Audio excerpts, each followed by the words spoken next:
Bonjour, lecture du livre La suprême intention de Deverne Franck, édité à Neuchâtel en 1970, chapitre 14.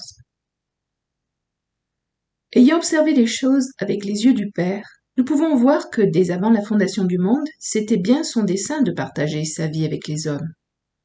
Ce n'est pas à cause du péché de l'homme, c'est avant même qu'il eût péché que Dieu résolut, quand les temps seraient accomplis, de rendre l'homme par son Fils participant de sa vie. Si Adam avait obéi à Dieu, il aurait eu les yeux ouverts pour apprécier l'arbre de vie, recevant ainsi la faculté de devenir fils. Puis, se nourrissant de cet arbre qui représentait Christ, il aurait avancé sur la voie par excellence de l'accomplissement de l'intention suprême de Dieu. Et maintenant, malgré la chute d'Adam, Dieu a pris ses mesures pour que Christ devienne l'arbre perpétuel de la vie. Ainsi, ce sera accomplir le plan originel de Dieu pour l'homme que de vivre de la vie d'un autre. Nous voici donc enfin parvenus à la voie céleste où l'homme peut commencer à réaliser la suprême intention de Dieu. Vous remarquerez que Dieu a élevé l'homme déchu au niveau de la vie de résurrection. 1 sur le tableau noir. Nous avons fait une distinction entre le chemin qui monte, lequel implique l'œuvre divine de la rédemption, et la voie céleste sur laquelle nous allons de l'avant et portons du fruit pour Dieu. Trop nombreux, hélas, sont les chrétiens qui n'ont jamais compris que Dieu ne se sert du sang et de la croix que dans un sens curatif, et dans le seul but de nous amener à la vie. Par la croix, il a entrepris de rompre les attaches qui nous liaient à nos vieilles ressources naturelles, pour nous faire vivre de la vie d'un autre, avec un A majuscule. Bien entendu, du point de vue de Dieu, l'homme a été en possession de la vie divine dès l'instant où il est né d'en haut. Mais de même que Dieu nous a révélé naguère la valeur du sang pour la réconciliation et le pardon, ou la valeur de notre union avec Christ dans sa mort pour notre délivrance, ainsi il nous faut une révélation pour comprendre que nous avons été coupés de la vieille source de vie naturelle. Nous devons maintenant vivre et agir par la vie et les ressources d'un autre. Je dois franchement admettre que pendant 10 ans et plus, mon ministère avait été absorbé par ces aspects de la foi qui traitent plutôt du péché et de sa puissance. Puis la révélation vint tout d'un coup. J'étais comme une branche qui aurait été détachée. Maintenant je comprends, il fallait désormais être attaché à lui, greffé sur lui, car c'est lui qui est le tronc nourricier de notre vie. Nous sommes unis à lui non seulement dans la conformité à sa mort, mais aussi dans la conformité à sa résurrection. Et j'ai vu pourquoi Paul, dans Romains 5, verset 10, pressait ses correspondants de reconnaître un nouvel à plus forte raison. Si nous avons été réconciliés avec Dieu par la mort de son Fils, à plus forte raison, dit-il, serons-nous sauvés, délivrés jour après jour de la domination du péché, par sa vie de résurrection. Nouveau Testament amplifié. Exactement comme nous ne devons pas séparer la mort de Christ pour le péché, de la mort du croyant avec Christ au péché, nous ne devons pas séparer cette union dans sa mort de l'union dans sa vie de résurrection. La vie chrétienne n'est pas une vie changée, c'est une vie échangée.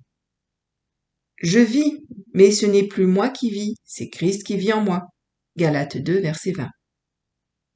Cette vie n'est pas quelque chose que nous puissions produire nous-mêmes, c'est vraiment vivre de la vie d'un autre.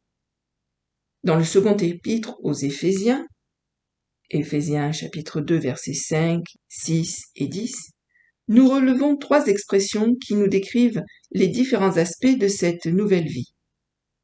Premièrement, la vie de résurrection, au verset 5. En anglais, la phrase correspondante se retrouve placée au verset 1. Deuxièmement, la vie du trône, verset 6. Troisièmement, la vie productive, verset 10. Considérons maintenant cette vie de résurrection.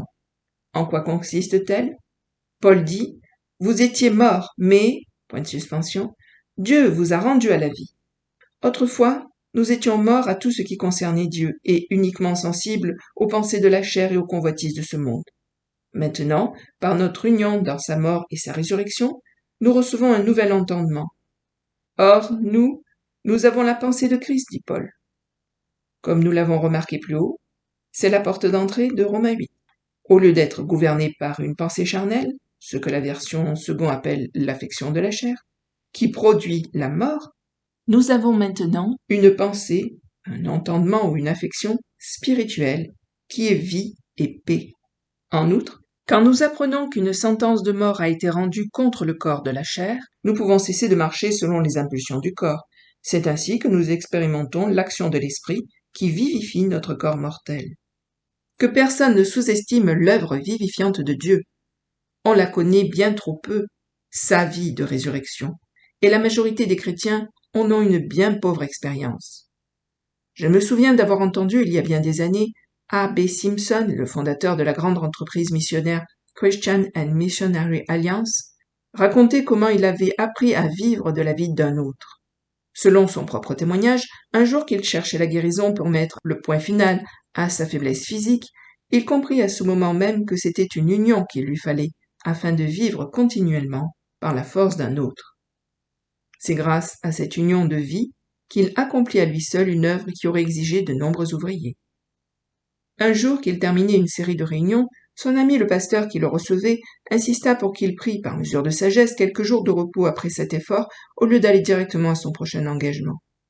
Quelques mois plus tard, quand il apprit ce que Dieu avait fait par M. Simpson lors de cette nouvelle rencontre, il lui demanda le secret de sa force. Sur quoi son interlocuteur lui dit simplement « J'ai appris à vivre de la vie d'un autre. Ce jour-là, quand le train m'emporta, chaque fois que les roues se remettaient à tourner, je prenais une respiration profonde en me remettant en mémoire que c'était sa vie et sa force que j'absorbais. » Que de gens aimeraient faire usage de cette formule, mais ils n'y parviendront jamais, car c'est pour lui et pour lui seul qu'elle doit être utilisée cette vie-là. Il ne s'agit pas non plus de se reporter à quelque expérience du passé en disant « Je comprends ce que vous voulez dire parce que moi aussi j'ai été rempli de sa puissance il y a une vingtaine d'années. » Non, cher ami, ce dont nous parlons ici, c'est d'une union permanente avec le Christ vivant. C'est continuellement qu'il demeure en nous et manifeste à travers nous sa puissante énergie de résurrection pour l'accomplissement de l'intention du Père. Cette union de vie ne sera efficace que si nous vivons pour lui. Il y aurait encore beaucoup à dire là-dessus, mais nous devons passer à autre chose et examiner maintenant la vie du trône. Ce qu'il nous faut avant tout, c'est d'être au clair sur l'objectif et l'étendue de cette vie du trône. Nous sommes non seulement vivifiés par sa vie de résurrection, mais il nous a ressuscités ensemble et fait asseoir ensemble dans les lieux célestes en Jésus-Christ. Éphésiens 2, verset 6. C'est dans ce cadre, les textes en font foi, que cette vie jouit d'une autorité de fait sur les principautés et les puissances de ténèbres. Nous avons lu quelques versets plus haut, Éphésiens chapitre 1, versets 20 à 22, que Dieu l'a, Christ, ressuscité des morts et l'a fait asseoir à sa droite, bien au-dessus, selon la version anglaise de Jérusalem, de toute domination, de toute autorité, de toute puissance. Il a tout mis sous ses pieds. Oui, le mandat original que l'homme avait reçu de Dieu était de dominer sur le monde dans lequel il l'avait placé. Après la chute, cette autorité échut à Satan. Dès ce jour, il a été le prince de ce monde sous l'empire duquel se trouve la race humaine tout entière. Mais au calvaire, Dieu soit béni, le Seigneur Jésus a finalement et pour toujours détruit la puissance de ce royaume de ténèbres. Et comme la puissance du péché a été détruite pour ceux qui sont en Christ, de même la souveraineté perdue par Adam a été retrouvée en Christ. Nous sommes ainsi amenés encore une fois à plus forte raison, dans Romains 5, verset 17. Paul déclare maintenant, à plus forte raison, régneront-ils dans la vie par Jésus-Christ lui seul. Il y a ici quelque chose de beaucoup plus profond que ce qui paraît à première vue. La puissance de Satan ne gît pas simplement dans l'amour du monde, ou du péché, ou dans quelque autre assaut direct contre notre pensée ou notre corps. Nous pouvons triompher de toutes ces choses tout en vivant encore sous l'aiguillon et la crainte de la mort. La vraie question est ici. Avons-nous regardé bien en face cette question de la mort? Aussi longtemps que nous aimons encore notre vie, voir Jean 12, verset 25, nous sommes encore les victimes de la dernière arme de l'ennemi, la mort. Là où la crainte de la mort subsiste, nous ne pouvons pas dire que nous avons vraiment vaincu l'ennemi, que nous n'avons pas aimé notre vie jusqu'à craindre la mort. Apocalypse 12, verset 11. Un exemple vous fera mieux comprendre à quoi nous voulons en venir. Un indigène parlait avec son missionnaire. Son frère, chef de la tribu, venait d'être empoisonné parce qu'il était chrétien. Cette tribu païenne, qui ne comptait pas même une douzaine de croyants, avait appris par expérience que les chefs chrétiens n'avaient pas leur pareil comme chef. As-tu envisagé d'occuper la fonction de chef de la tribu demanda le missionnaire. Oui, répondit l'homme. J'ai prié à ce sujet et je crois que je dois accepter cette responsabilité. Mais as-tu songé au risque que cela comporte pour toi? Ton frère a été empoisonné simplement parce qu'il était chrétien. Oui, je sais cela. Je ne sais pas quel jour je serai empoisonné, mais quelle merveilleuse occasion de servir ces gens. Renonçant à tout ce qu'il avait, même à la vie, il accepta la position de chef. Ne pas aimer sa vie, jusqu'à envisager la mort, c'était le moyen par lequel Dieu voulait réaliser par lui son dessein suprême. Ainsi qu'il advint au Seigneur Jésus, ainsi en est-il pour ceux qui s'identifient avec la vie du trône qui est la sienne. La mort a été dépouillée de son aiguillon. Mais il y a plus. Nous devons être prêts à donner notre vie pour les autres. C'est cela la vie du trône. Que le diable médite le pire, qu'importe. La mort, virtuellement, nous y sommes déjà dans la mort.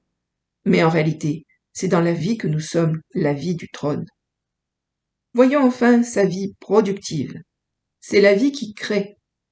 Nous pouvons être certains que nous ne ferons pas un seul pas sur la voie par excellence où nous sommes appelés à réaliser l'intention divine, tant que la vie de résurrection de Christ et la vie du trône ne sont pas manifestées à travers nous dans un sens créateur. Qu'ils sont rares les chrétiens qui ont découvert le plan de Dieu pour leur vie, qu'ils sont rares ceux qui se sont livrés sans réserve au dessein en vue duquel Dieu les a placés dans ce monde. Notre activité chrétienne n'est qu'un semblant d'œuvre de Dieu. Nous tenons réunion sur réunion et donnons de nombreux messages. Nous allons à l'église exécuter un programme routinier. Peut-être que nous aimons prêcher.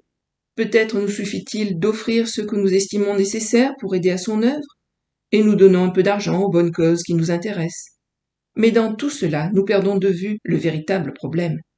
Tout service chrétien doit déboucher sur l'action, une action créatrice, pas une imitation. Écoutez, nous sommes son ouvrage, ayant été créé en Jésus-Christ pour de bonnes œuvres que Dieu a préparées d'avance afin que nous les pratiquions. Éphésiens 2, verset 10. Voilà ce qui nous a prédestinés à devenir en Jésus-Christ, un instrument grâce auquel il fera œuvre créatrice. Ce n'est pas quelque chose de facultatif. Nous l'avons déjà dit, cette vie-là ne peut être manifestée que si elle est vécue pour Dieu seul. Dès le commencement, Dieu a destiné chacun de ses fils à occuper une place pour laquelle personne d'autre n'est qualifié. Aussi sûrement que nous vivons de sa vie, nous reconnaîtrons que c'est une vie bien réglée que nous menons, une vie dont le plan a été établi par Dieu sans qu'il ait jugé bon de nous consulter. Quel est son plan pour vous? Comment sa vie va-t-elle, au travers de vous, se répandre tout alentour? Vous destine-t-il à aller prêcher son nom dans les lieux sombres de la terre, ou bien à être fidèle dans l'accomplissement de quelque humble tâche pour laquelle vous êtes spécialement équipé afin que d'autres soient libérés pour une œuvre plus importante? Vous a-t-il peut-être destiné à former la jeunesse pour lui assurer un fondement solide pour entrer dans la vie? Ou bien élever une famille pour qu'à son tour la nouvelle génération soit préparée pour la tâche spéciale que le dessein de Dieu lui destine? Quel est-il son plan pour vous? Il y en a un, et si vous ne vous en inquiétez pas, c'est comme si vous contestiez à sa couronne ses droits sur votre vie. Ne l'oubliez pas. Dès le commencement, dès le tout commencement, vous avez été créé en Jésus-Christ pour une vie productive. Nous terminons ici la première moitié de ce livre.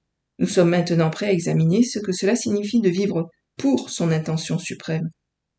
Et nous allons voir tout ce que cela implique de marcher sur la voie céleste de la productivité spirituelle. Mais un chapitre de transition est encore nécessaire avant que nous puissions aborder cette seconde partie de notre ouvrage. Fin du 14e chapitre. La suite de cette lecture dans une prochaine vidéo. À bientôt. Merci. Au revoir.